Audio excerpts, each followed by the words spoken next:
usang, tikus-tikus kantor yang suka berenang di sungai yang kotor. Kisah usang, tikus-tikus berdasi yang suka ingkar janji lalu sembunyi di balik meja teman.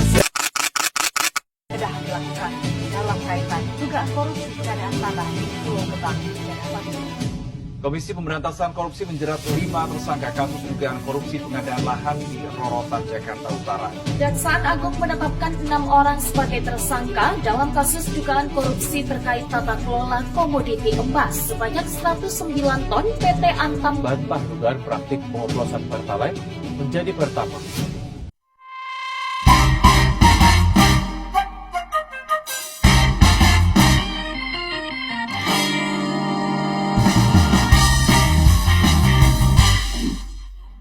Halo, perkenalkan, namaku Dwi Laisha Fitri dengan NIM 64252093, kelas 64 2D07.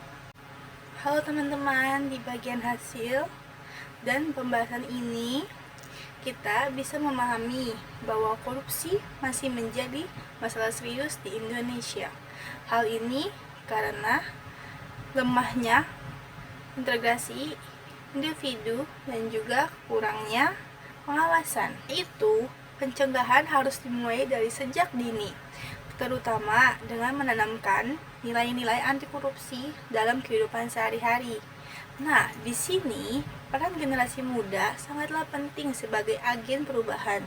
Kita gak harus melakukan hal besar dulu, kok cukup mulai dari hal sederhana seperti bersikap jujur, disiplin, dan bertanggung jawab. Karena dari hal kebiasaan kecil, integrasi akan terbentuk dengan kuat. Selain itu, pendidikan anti korupsi juga punya peran besar.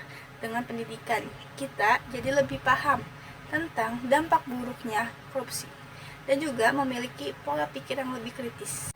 Artinya, kita bisa membedakan mana yang benar dan mana yang salah, serta berani untuk menolak segala penyimpangan. Di era digital seperti ini, kita juga punya peluang besar melalui media sosial. Kita bisa menyebarkan informasi, mengedukasi masyarakat, bahkan membuat kampanye anti korupsi. Media sosial itu sangat kuat dalam membentuk opini publik, jadi kita bisa memanfaatkan hal-hal positif. Selain itu, generasi muda juga bisa berperan sebagai pengawasan sosial, misalnya aktif dalam organisasi, komunikasi, atau kegiatan masyarakat. Dengan begitu, kita bisa mendorong adanya transparansi dan akuntabilitas. Tapi, kita juga harus sadar, perjalanan ini gak mudah.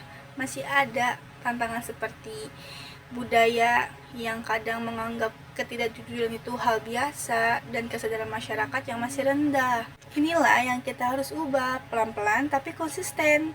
Karena itu, peran generasi muda juga harus ikut didukung oleh keluarga, pendidikan, dan lingkungan supaya nilai-nilai anti korupsi benar-benar tertanam dengan kuat. Kesimpulan, generasi muda memiliki peran yang sangat strategis dalam mewujudkan Indonesia bebas korupsi.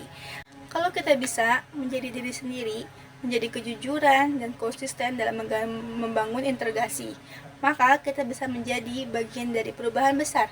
Dan harapannya kita semua bisa menciptakan Indonesia yang lebih bersih, jujur, bebas dari korupsi. Sekian dari saya. Wassalamualaikum warahmatullahi wabarakatuh.